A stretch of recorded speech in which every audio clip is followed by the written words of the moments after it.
तर हिंगोली शहरामध्ये सकल हिंदू समाज आणि व्यापारी महासंघाकडून बंदची हाक देण्यात आली आहे। जम्मू काश्मीरमधील पहलगाम इथे झालेल्या हल्ल्याच्या निषेधार्थ हा बंद पुकारण्यात आला। त्यामुळे सकाळपासून शहरातील बाजारपेठेत शुकशुकाट बघायला मिळाला। सर्व दुकानं बंद ठेवून व्यापाऱ्यांनी या बंदला पाठिंबा दिलाय। याचा आढावा घेतला आमचे प्रतिनिधी मनीष खरात यांनी।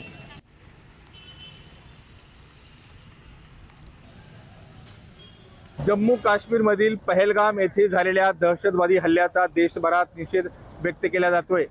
आज हिंगोलीमध्ये सकल हिंदू समाज व जिल्हा व्यापारी संघाच्या वतीने जे आहे ते हिंगोली बंदचं आवाहन करण्यात आलं आणि या आवाहनाला प्रतिसाद देत सकाळपासूनच हिंगोलीची बाजारपेठ जी आहे ती बंद आहे। सकाळी 10च्या दरम्यान जी आहे ती ही बाजारपेठ उघडल्या जाते, परंतु आजचं आपण चित्र पाहिलं तर आज 11 वाजले आहेत तरी अजून देखील बाजारामध्ये जे आहेत ते सर्व जी दुकाने जी आहेत ती व्यापारी प्रतिष्ठानं बंद आहेत। ग्रामीण भागातून अनेक जे नागरिक जे आहेत ते नागरिक सद्यस्थितीला शहरामध्ये खरेदीच्या दृष्टीकोन येत आहेत, परंतु बाजारामध्ये अत्यंत शुकशुकाट आहे। कारण या बंदच्या पार्श्वभूमीवर सकाळपासूनच व्यापाऱ्यांनी आपली सगळी प्रतिष्ठानं जी आहेत ती बंद ठेवली आहेत आणि या हल्ल्याचा निषेध केला आहे। याचबरोबर व्यापारी महासंघाच्या वतीने व सकल हिंदू समाजाकडून आज एक मूक मोर्चा देखील काढला जाणार आहे। मनीष खरात, न्यूज 18 लोकमत, हिंगोली। तर पहलगाममधल्या दहशतवादी हल्ल्यानंतर सिंधू पाणी करार स्थगित करण्याचा निर्णय भारताने घेतला। मात्र यावरनं पाकिस्तानच्या पंतप्रधानांनी नाराजी व्यक्त केली आणि हा निर्णय योग्य नसल्याचं त्यांनी म्हटलं। सिंधू आमची लाईफलाईन असून सर्व प्रकारच्या चौकशीसाठी आम्ही तयार असल्याचं पाकिस्तानचे पंतप्रधान शहबाज शरीफ यांनी म्हटलं। आम्ही देखील आता भारताला चोख उत्तर देणार असं शहबाज शरीफ म्हणाले।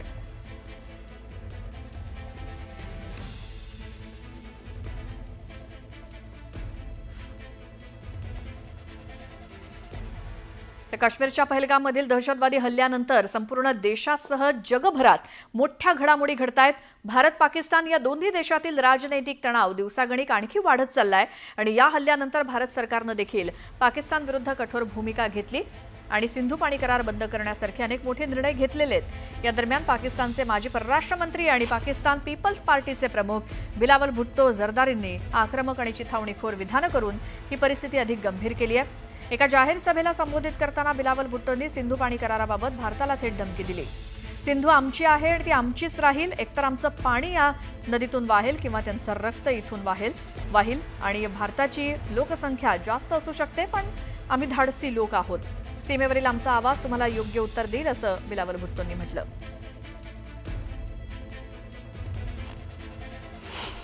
भारत को कहना चाहूंगा कि सिंधु हमारा है और सिंधु हमारा रहेगा।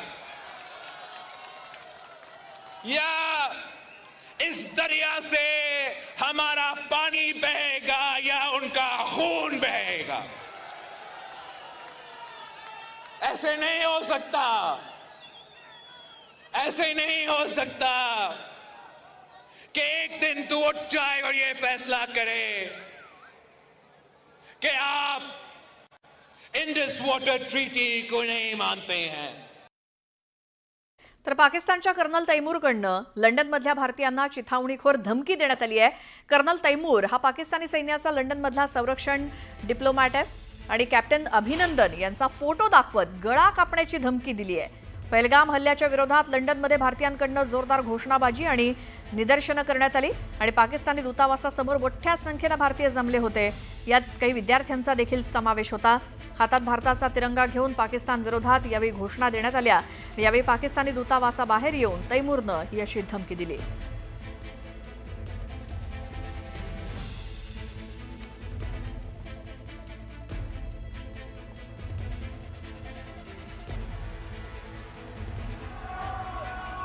लंडनमधली ही दृश्य आहेत। पाकिस्तानी दूतावासासमोर भारतीयांकडनं जी काही निदर्शनं करण्यात आली, घोषणाबाजी जोरदार करण्यात आली। मात्र यावेळी कर्नल तैमूरकडनं या पाकिस्तानी दूतावासातनं या सर्व आंदोलनकर्त्यांना धमकी देण्यात आली आहे। तर पहलगाम हल्ल्यासंदर्भात ज्या टीआरएफचं नाव घेतलं जात होतं त्या टीआरएफनं आता हात झटकलेत। पहलगाम हल्ल्यामध्ये आमचा कोणताही सहभाग नाही असं पत्रक टीआरएफ संघटनेनं जारी केलंय। ज्या दिवशी हल्ला झाला तेव्हा टीआरएफनं हल्ल्याची जबाबदारी घेतली होती, मात्र आता 3 दिवसांनी टीआरएफनं आपला हात नसल्याचं पत्रक जारी केलं। हल्ल्याच्या वेळी आमचं अकाउंट हॅक झालं होतं। अकाउंट हॅक झाल्यामुळे जबाबदारी स्वीकारल्याची पोस्ट करण्यात आली होती असं टीआरएफनं पत्रकात म्हटलं। तर अकाउंट हॅक करून जबाबदारी स्वीकारली अशी पोस्ट करण्यात आली, मात्र आता टीआरएफनं हात झटकले।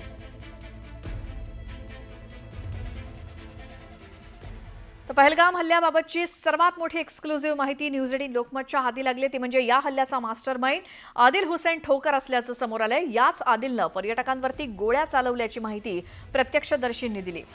आदिल हुसेन ठोकरनं लष्कर-ए-तोयबाच्या पाकिस्तानमधील कमांडर सैफुल्लाह कसुरी आणि अबू मुसा याच्याशी संगनमत करून पहलगाम हल्ल्याची योजना आखल्याची माहिती मिळाली आहे. अनंतनागमध्ये राहणारा वली मोहम्मद ठोकरचा आदिल हा मुलगा आहे. 22 एप्रिलला पहलगाम जवळच्या बैसरन इथे झालेल्या हल्ल्यात 26 पर्यटकांचा जो काही मृत्यू झाला, या हल्ल्याचा मास्टरमाइंड आदिल सध्या फरार आहे आणि त्याच्या साथीदारांचा युद्ध पातळीवरती शोध घेण्याचं काम सुरू आहे. सूत्रांनी दिलेल्या माहितीनुसार 20 वर्षांचा आदिल 2018 मध्ये दक्षिण काश्मीरमध्ये दहशतवाद्यांच्या अंत्यसंस्कारात सहभागी होताना दिसला होता. तो प्रसिद्धीच्या झोतात आला आणि त्याच वर्षी आदिल पाकिस्तानला निघून गेला. त्यानंतर तो बंदी घालण्यात आलेल्या पाकिस्तानमधल्या दहशतवादी संघटना एलईटीमध्ये सामील झाल्याची माहिती समोर आली आणि 2024च्या मध्यात आदिल पुन्हा राजौरी आणि पूंछ भागात आणि या वर्षाच्या सुरुवातीला घुसखोरी करणाऱ्या दहशतवाद्यांसोबत दिसला होता. अधिकाऱ्यांनी दिलेल्या माहितीनुसार 2024मध्ये आदिल हा नियंत्रण रेषेवरनं भारतात परत घुसला आणि दोडा किश्तवाड या भागात तो सक्रिय होता. आता याच आदिलच्या मुसक्या आवळण्याची तयारी तपास यंत्रणांनी केली आहे. तिथले जे अँकर्स आहेत, तिथले जे एडिटर्स आहेत, ते अनेक भारतीय नेत्याचे नाव देत आहेत.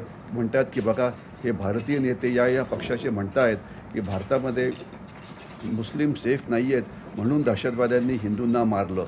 तर अशा प्रकारचं जे खोट्या नाट्या बातम्या पसरवतात, आणि ज्यांची नावं पाकिस्तानी पेपरमध्ये आलेली आहेत, याच्यामध्ये काही राजकीय नेते आहेत, याच्यामध्ये काही ॲक्टिव्हिस्ट आहेत, याच्याशिवाय काही NGOज आहेत, यूट्यूबर्ससुद्धा काही अशा प्रकारचा दुष्प्रकार करत आहेत. त्यांच्याविरुद्धसुद्धा कारवाई करणं जरुरी आहे. दहशतवादी हल्ल्याच्या संबंधात बातम्या येत आहेत की ज्यांनी दहशतवादी हल्ल्यामध्ये मदत केली होती त्या तिघांची नावं पुढे आलेली आहेत आणि त्यांची घरं आता बर्बाद करण्यात आलेली आहेत. याच्याशिवाय अनेक जे त्यांचे समर्थक होते तिथे, ज्यांना ओव्हरग्राऊंड वर्कर्स किंवा OGW म्हटलं जातं, त्यांना पण अटक करण्यात आलेली आहे आणि नॅशनल इन्व्हेस्टिगेशन एजन्सी या सगळ्या प्रकरणाची चौकशी करत आहे. आणि मला खात्री आहे की येणाऱ्या काही दिवसामध्ये जे दहशतवादी या हल्ल्यामध्ये होते त्यांना मारण्यात येईल, कारण त्यांचे आयुष्य काश्मीरमध्ये फार तर 5 ते 6 महिने एवढंच असतं. तर जम्मू काश्मीरजवळच्या पहलगाम जवळ असलेल्या बैसरन खोऱ्यामध्ये दहशतवाद्यांनी पर्यटकांची हत्या केली आणि या भ्याड हल्ल्यानंतर भारतीय लष्कर आणि सुरक्षा यंत्रणांनी दहशतवाद्यांच्या विरोधात मोहीम हाती घेतली आहे. दहशतवादी आसिफ शेख आदिल गुरीचं घर पाडल्यानंतर आणखी 2 दहशतवाद्यांची घरं स्फोटकं लावून उद्ध्वस्त करण्यात आली. हे दहशतवादी 2023 पासून लष्कर-ए-तोयबा या दहशतवादी संघटनेशी जोडले गेलेले आहेत. लष्करानं जून 2023 पासून लष्कर-ए-तोयबाचा दहशतवादी असलेल्या एहसान अहमद शेख याचं 2 मजली घर IED स्फोटकं लावून जमीनदोस्त केलं, तर शहीद अहमदचं घर सुद्धा पाडण्यात आलं.